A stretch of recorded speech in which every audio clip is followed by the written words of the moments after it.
What is up, awesome people? For tonight, I have another laid-back, casual podcast discussion video in regards to Pokemon Moon and Sun. As always, little disclaimer that I do for every one of these videos. Please take this with a grain of salt. Everything I say in this video is purely speculation and not to be taken as actual truth or fact. Anyways, let's get into the meat and sauce of today's topic, and that is going to be mostly what the Pokenshi show, which aired this morning, April 3rd, 2016, and pretty much what's going to be going through that in my thoughts in regards to some small amount of things and a few other things that I've been thinking about since the last video I did on Pokemon Moon and Sun. So again, just to reiterate, just to make it very loud and clear, everything I say here on out is purely just speculation, not to be taken as actual truth or fact. And at the same time, before I do go any further, keep in mind I am sitting on the fence to whether the next game is going to be 6th or 7th gen. I really don't want to jump on the, oh my god, it's the 7th generation bandwagon, not just yet until I get proper confirmation that it is 7th generation, because Game Freak are known for throwing curveballs. For everyone who was in amongst the discussion of Pokemon Grey would know Game Freak can throw curveballs, so do keep that in mind. I am sitting on the fence, and I'm not going to be just too disappointed if it's not 6th generation or even 7th generation, so do keep that in mind. I'm doing this purely sitting on the fence. Alright, so let's jump into the nitty-gritty. So let's talk about the show that aired this morning. So Junichi Masuda was on there as well, and they showed the ad that we saw back in February, and that was the teaser trailer showing concept art for Pokemon Moon and Sun and pretty much all the hype about the 20 years anniversary. And yes, Pokemon Moon and Sun is here, we have a new Pokemon game. And at the same time, when the two hosts were talking to, I think it was two, maybe been three, keep in mind I only saw screenshots of the show, I never actually watched it. But anyways, they were talking to Mr. Masuda, and they were going through a whole bunch of things. They were talking about Mega Evolutions at one stage, and one of the hosts asked if Weavile was getting a Mega Evolution. Now from here, I'm not too sure if he's going to be saying these answers to prevent spoilers or anything, but he did say no to Weavile. Another person asked if Greninja was getting a Mega Evolution, and again, he said no. And then led to another question was, is Pikachu going to be in the next game? I don't know if they did that for giggles or if they were just killing a bit of time, but I'm not too sure what exactly goes behind the scenes. But I just found it a bit weird that they'd ask if Pikachu was going to be in the main game. So I'm not too sure if that whole part was scripted, if they were trying to avoid spoilers for the next game. But he did end it on a note jokingly saying that there will be about 10 new Pokemon to be seen in the next game. So let's lead on to that topic. So the 10 new Pokemon. So it was about an estimate of 10 new Pokemon. It could be more, could be around 10, who really knows. But again, this is going to be sitting on the fence. He could have been saying that to avoid spoilers. Not if there is some type of truth to that particular saying, it would mean in Pokemon X and Y or 6th generation, that would bring the grand total from 72 to over 82 new Pokemon in 6th generation, not including Mega Evolutions. So if that's the case, then it still makes 6th generation the smallest generation to release new Pokemon. As I said, not including Mega Evolution. If we were to include Mega Evolutions, there is 46 Pokemon who can Mega Evolve. I think that total will be about, it'd be over 50 if you include the Charizard, Mewtwo, double Mega Evolutions, and the Primals as well. So there is quite a lot of Pokemon, if you think about it, that did come out of 6th generation. So if he was lying about the 10 new Pokemon, then we would definitely be looking at 7th generation if you consider how much Mega Evolutions we got and the 72 new Pokemon we got in X and Y. And again, I didn't even include the forms there as well. We had like the Pikachu cosplays there as well. I don't think anything else brought anything else with it. But yeah, there was like quite a lot in 6th generation already. So yeah, as I said, he could have been saying it's around 10 new Pokemon to avoid spoilers on that one. So if there is going to be these new Pokemon coming into 6th generation, highly doubt there'll be starter Pokemon because, as we already know, there's 3 stages in starter Pokemon, so that means there's already 9 taken. We have Magina already confirmed, and we have the Pokemon that was teased in the teaser ad as well. So that makes 11 Pokemon right there. So definitely I'd be downing new starters if it was another 6th generation game. So it could be the Legendaries for Sun and Moon if it is going to be a 6th generation game. Could be a whole bunch of other stuff. It's really hard to say if it is coming from a 6th generation game. However, as I said, it could well be. Could have been covering up a spoiler there. Alright, so while we're on the topic of Legendaries as well, we have the cover art. So obviously we need some type of mascot for Pokemon Moon and Sun. Now, coming from 6th generation, we have the possibility of Xerneas and Yveltal having Mega Evolutions that could represent Sun and Moon. Xerneas could be the Sun, Yveltal being Moon, obviously being a Dark-type Pokemon. And having the either main story revolving around the Zygarde forms or the post-game revolving around Zygarde forms. Kind of similar to how Oris worked. We had heard our main story for Oris revolving around the Legendaries, Groudon and Kyogre. And then in the Delta episode, which was the post-game, we had it revolving around Rayquaza, who was the 3rd Legendary for Ruby, Sapphire and Emerald, if you include the third game. So yeah, that's pretty much all I could really theorise for 6th generation being Pokemon there. Otherwise, the mascots for Pokemon Moon and Sun will be one of these questionable new Pokemon that Masuda was talking about. Also on the topic of Mega Evolutions, I was actually going through some interviews with Masuda himself, and there was an interesting bit from an interview with him that I thought I might show. And it was a question in regards to Mega Evolutions. So the question was, it seems like Mega Evolutions are a series staple now. What's the decision process for which Pokemon receive Mega Evolutions? Now, there's quite a lot of interesting things here. So it looks like Game Freak does take into consideration quite a lot of factors before they release Mega Evolutions. Now, I do want to point out now, Mega Flygon is indeed confirmed. There was an interview with Ken Sugimari, who is the art director for the Pokemon series, and he did actually state that he's been working on Mega Flygon since the development of Pokemon X and Y. The only reason why Mega Flygon has not been released yet is purely because he has not been happy with the design. That's purely why it has not been released yet. It is indeed a fan favourite, and that's the only thing that's been holding it back, so I feel pretty confident to say Mega Flygon confirmed for Pokemon Moon and Sun, since there was an interview in regards to this particular Mega, so don't worry guys, we'll get our Mega Flygon eventually. But also during that as well, they were going through how they take the World Championships into consideration. They also take battles online, ratings, and looking at the current environment. They look at trying to keep the game as balanced as possible. Now, before everyone raises their hand in regards to Smogon, do keep in mind that the Pokemon format is actually the official format. The Smogon tiers are in fact the fan-made ones, so please keep that in mind. Try and keep the two of them separated. So anyways, in the Pokemon official format, obviously all the legendaries are banned, like Ho-Oh, Lugia, except for the VGC 2016 special rules. They are allowed. All cover legendaries are allowed, but underneath normal circumstances, they are normally banned. So that's why we've got like Talonflame, we've got Mega Kangaskhan, we've got Thundurus, Landorus, Sylveon.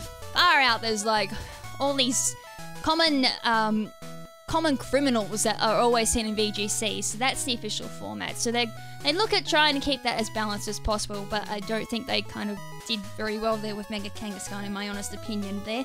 I'm probably going to get shot for that comment now. But anyways, that's one of the things they keep in mind when they do Mega Evolutions. So they try to have it so they have counters for the current favourites, so hopefully in Moon and Sun, we may get a counter to Mega Kangaskhan, for example. We may get a counter to Talonflame, even though we've got Quick Guard for that. We may come up with a counter for the Thundurus or any type of pranksters. We may come up with a counter for Landorus, so that's one of the things they keep in mind for Mega Evolutions. Another thing they take into consideration is what fans are excited for. So obviously the Mega Flygon instance. People are really looking forward to seeing a Mega Flygon, which is why that's in process. That's why they're taking so much time, so much time. Oh my god, they're taking a lot of time for Mega Flygon, it's not funny. Pokemon X and Y was in development back in 2010, so there's an idea on how long they've been working on Mega Flygon. That's a really long time. 6 years. That's a long time to work on a Pokemon. So yeah, they keep that in mind. And obviously, if there's a particular story element, for example, Rayquaza, the only reason why it got a particular Mega Evolution was because it was predominantly featured in the Delta episode in Pokemon Omega Ruby and Alpha Sapphire. And then it's up to the designers to see which one they really want to work on. So obviously, Ken Sugimori really wanted to work on Flygon. It seems like it's been a really big challenge for him, so I guess that's why he wanted to do Flygon so badly. So yeah, I guess yay for Mega Flygon, bit of love for Flygon. Honestly, I'd like to see a few other Pokemon getting Mega Evolution. So question to everyone there, what Pokemon would you like to see getting a Mega Evolution? Comments down in the comment section below. Honestly, for a few other fan favourites, I'd like to see Milotic get one. I know a lot of people were quite up there for seeing a Mega Milotic for a Mega Ruby and Alpha Sapphire, so maybe Game Freak has heard the cries and maybe they'll do a Milotic for Sun and Moon. Honestly, what I'd really like to see for a Mega Evolution, I'm honestly not sure. I'd like to see a few more bug types getting a few more Mega Evolutions. I mean, we've got Beedrill who got a Mega Evolution. Butterfree would be really cool. But keeping in consideration of the info we've been presented, maybe not so much for Butterfree. I don't know, I'd really like to see the 2nd generation starters get the Mega Evolutions. 4th generations, oh bugger it, why don't we just say all starter Pokemon get Mega Evolutions? Let's just get that over and done with. That'd be really cool to see. Anyways, we talked enough about Mega Evolutions. How about we talk about forms? We've had a lot of hype about the Zygarde forms. I remember when the Zygarde forms were announced, there was a huge article everywhere in regards to the Zygarde forms. The perfect form, the 10% form, Zygarde Cell, and Zygarde. I just had it in my head, now I can't remember. Anyways, there was quite a lot of fuss about them. They were featured in a movie. We have also had the cosplay Pikachus as well. We've had the Furfrou forms. We've also had the Ash Greninja form, also going to mention in the anime. So whether this is going to remain an anime exclusive form is yet another question. In the meantime, I guess we kind of just keep theorizing there. But at the same time, the Ash Greninja does fall into another category that I think I might want to bring up. And that's something that a lot of people were bringing to my attention, and was that the Pokemon Sun and Moon logos featured a particular little image in them, and that was like a little diamond-shaped thing which resembled something very similar that they saw in Pokemon Rebirth, which was a manga. I'm pretty sure it was exclusive to Japan only. It was quite a mature, very dark Pokemon manga, and I actually forgot to do some research into this before starting doing this video, so my apologies on this one if I'm incorrect. But I'm pretty sure Rebirth was non-canon, so I'm not too sure if they will bring that mechanic into an actual game. It would be interesting, but one thing to take away from Pokemon Rebirth, this is just coming if they would do it, Pokemon Rebirth kind of makes the Pokemon seem like, this is coming from memory of course, the Pokemon kind of sit like armor on them, kind of similar to what the armor was in Pokemon Conquest, if people remember that far. So that was something to keep in mind, but if they're going to be taking inspiration for something like that from Ash Greninja, they kind of made the Pokemon more predominant and the human part less predominant, whereas Rebirth, the human's more predominant and the Pokemon is less predominant. So I'm not really too sure, and as I said, I'm a bit iffy about the whole Rebirth theory there actually. I really don't think that Game Freak will take something non-canon, but that is going from, of course, if I'm correct on non-canon. If it is correct, if I am incorrect and it is canon, possibly, it would be pretty cool. I mean, we've had the idea of fusion for quite some time, even long before Pokemon Black and White 2 with the fusion of Kyurem and Reshiram and Zekrom. A lot of fans came up with Pokemon fan fusions, fusing like Pokemon together to make different types of Pokemon. So it could well be a particular mechanic, and that's something else as well we need to keep in mind, that every generation so far has released a new mechanic. Generation 2 had breeding, we had the special stat coming to special defense as well. Generation 3 had abilities. They also had... Jesus, there's like so many things I gotta keep in mind at the moment. It's not funny. But anyways, Generation 3 had the whole abilities thing come into play. They had natures come into play. Generation 4, the whole category for moves got split. Instead of being a one type equaling physical or special, it could be either. Generation 5, this is where Generation 5 brought triple battles. Generation 3 also brought double battles too. I thought I'd throw that in there. Generation 5 also brought shaking grass mechanic as well. I know that's pretty minor, but it's something to mention. But I think the main mechanic from Generation 5 would have been the Kara infusion and the triple battle mechanic. Generation 6 brought Mega Evolutions. And I've probably forgotten quite a lot too, but as I said, I've got to do all of this at the top of my head, so please forgive me if I've gotten something wrong there. I'm pretty sure everyone in the comment section probably will correct me on that one. So if Generation 7 is to have a mechanic, it could be the fusion mechanic, it could be something really unique, but that's something to keep in mind as well when you were looking at patterns, looking at a new game. There has to be some type of new mechanic, otherwise my pattern's just going to go all over the place. So I think I was talking about forms originally. So if we were to get any forms, again this is another question, would you guys like to see more Pikachu cosplay forms? Would you like to see more Furfuru forms? Would you like to see something similar to the Ash Greninja form? Anything like that. Like, what particular forms would you guys like to see? I also forgot the Rotom forms too. Would you like to see more Rotom forms? Is there a particular Pokemon you'd like to see have more forms as well? Again, all that stuff, good stuff in the comment section below. So, while I was on the topic of Mega Evolutions as well, if it is 6th generation and we have obviously a small amount of Pokemon added to it, it's a good chance they'll add quite a lot of new Mega Evolutions. To whether or not they'll make this another main focus, if we are heading back to 6th generation's Kalos region, since it is the region that introduced Mega Evolution, would they make this more Mega Evolution heavy? Or, as I said, given that whole thing was correct anyway. Alright, one last thing I'd like to point out from Mega Ruby and Alpha Sapphire. Doesn't matter if it's 6th gen or 7th generation for this one, but I thought I'd bring it up anyway. Battle Frontier. Please, Game Freak, give us Battle Frontier. I have been craving Battle Frontier since 3rd generation's Emerald. I still reckon Battle Frontier, and even if 4th gen, Platinum had Battle Frontier as well. Battle Frontier was amazing. If not Battle Frontier, can you please give us something like the Pokemon World Tournaments that you had in Black and White too? Please give us something along those lines. Something to really invoke a really nice aftergame. And please, please, please, please, please, if this is 7th gen, please don't go lackluster on the aftergame like you have on every single main game release. I actually cannot think of a main game release like the first games that have actually had a decent aftergame. I seriously can't. So please, please, please, please, please, please. Oh, sorry, I lie. Gold and Silver. And that was another thing I was going to bring up too.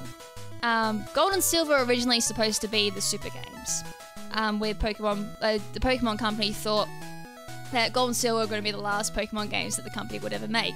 So they made it the Super Games. So given that this is the 20th anniversary, is it a possibility that they'll add another region? I did pose the possibility that they could make it into Kanto region, the multi-region, so we have whatever region we're going to, and then going over to Kanto to kind of just expand out, give us that multi-region, give us something quite premium there. So again, I'd like to see something like that. Obviously a lot of people will probably ask for customization since X and Y did give that to us, and personally I'd like to see customization come back. I would personally like to see something like the Pokeball seals come back that were back in 4th generation, and I'd like to see something, for those who can think all the way back to 4th generation, you could dress your Pokemon up for Pokemon contest, you could dress them up to take photos with them, I do believe. I personally would like to see that expand so we can dress up our Pokemon, so when we send them into Pokemon battles, I'd like to be able to customize how our Pokemon look in Pokemon battles. That has been kind of something I'd like to see. If not that, trainer customization is perfectly fine. I prefer having a customized trainer rather than a default icon. Seriously, there's like I don't know, I like customization. I like customization in my RPGs, and since Pokemon is an RPG, I'd like to see customization. Right, so before I end off this whole podcast thing, it's been relatively short, thank you. I think my last one was like 40 minutes long, which is why I said it's particularly short. Anyways, I want to throw up a few interviews. So this is kind of your food for thoughts for this video. So people, like at the moment, as I said, the reason why I'm sitting on the fence in regards to whether this is 6th gen or 7th gen, as I said, I really won't be disappointed if it's either. As I said, I'm sitting on the fence purely because I don't want to be disappointed if it's this or if it's not this. So that's why I haven't jumped on the 7th generation bandwagon as of yet. But anyways, the reason why I haven't jumped on the bandwagon yet is purely because of a few interviews that I've read in regards to the speculation we had on Pokemon Grey back in 5th generation and the Pokemon Z speculation we had for so many months. And I thought I'd show these now. So, for 5th generation in regards to Pokemon Grey, I managed to find a Iwata Ask interview where he interviewed Ishihara from the Pokemon Company, and he also interviewed Masuda, and he also interviewed, I think his name was Uru or something, I'm sorry, but I'll leave a link to the interview in the description below. But anyways, Iwata does ask, how about naming the next upcoming title Pokemon Grey? And Ishihara goes, yeah, but lots of players were expecting us to follow the same pattern, and that being, we had red, blue, then we had yellow, then we had gold, silver, crystal, ruby, sapphire, emerald, diamond, pearl, platinum. So they were expecting something like grey for 5th generation since we had black and white. So for the first time we decided to try adding a 2 for a pleasant surprise. And Iwata goes, something else that different from the pattern so far is that you're releasing 2 games. When I first heard that, I couldn't help but say, huh? 2? And Ishihara goes, that sort of surprise is what gives this product its newness. It's like to have Masuda-san and Uno-san talk about what we aimed for in sequels to Pokemon Black version and Pokemon White version. So again, they could be pulling off a Pokemon Black and White 2 here, so instead of releasing one particular game, like Pokemon Z for example, they could be doing a Pokemon Black and White 2, which is again something I posed in my original speculation for the teaser trailer. For Pokemon X and Y, we could have a sequel game, but underneath a different underneath a different name like Pokemon Moon and Sun, as a kind of keeping the product new, keeping the fans excited, and as I said, keeping the fans excited and wanting something new, because that's what I really can't talk now. Because that's what we as the fans want. We want something new, we want something fresh, we want something that keeps the game from being stale. We want to be involved in the game, like really involved, because it's pretty obvious after what I've been seeing on YouTube ever since posting my speculation video. Thank you, recommended videos. People love digging into new things. They want to know everything. They want something that really keeps them on their toes. Now, to continue on with the whole sequel thing, Masuda jumps in and goes, yes, a little later we're thinking of making sequels when he told me, I'm not too sure he was referring to there, if we're going to release something for Nintendo DS, we had to come up with something new, so I was really worried. Then I thought, how about sequels? And Iwata asked, for games to have sequels is nothing unusual, but we've never taken that direction with Pokemon, so it was new. And indeed it was quite new. Pokemon Black and White 2 took place 2 years after Pokemon Black and White, and it also came out 2 years after Black and White as well. So if that is the case with sequels for Pokemon X and Y, they could well do it 3 years after the events of Pokemon X and Y, since it has been 3 years since Pokemon X and Y was released. I do believe Pokemon X and Y was released back in 2013. Jesus, that's been 3 years already. I'm feeling a bit old, as you can probably tell. So yeah, that is a possibility here as well, that Pokemon Sun and Moon could very well be sequels to Pokemon X and Y. Definitely do not take that out of the equation. And one other interview I pulled up, this was in regards to Pokemon Z that everyone was expecting. So the question was, fans assumed for the release of Pokemon Black and White that we'd see something like Pokemon Grey, and after Pokemon X and Y, fans were expecting something like Pokemon Z. Well, we no longer see these types of Pokemon games in the future. Extensions of already released Pokemon titles, and Masuda explains, for the Pokemon brand and for Game Freak, our first and foremost goal and top priority with these titles is to always surprise and excite our fans. I'm not going to say we won't ever do these things again, but we consider the timing and what would be most surprising or exciting for fans at the time.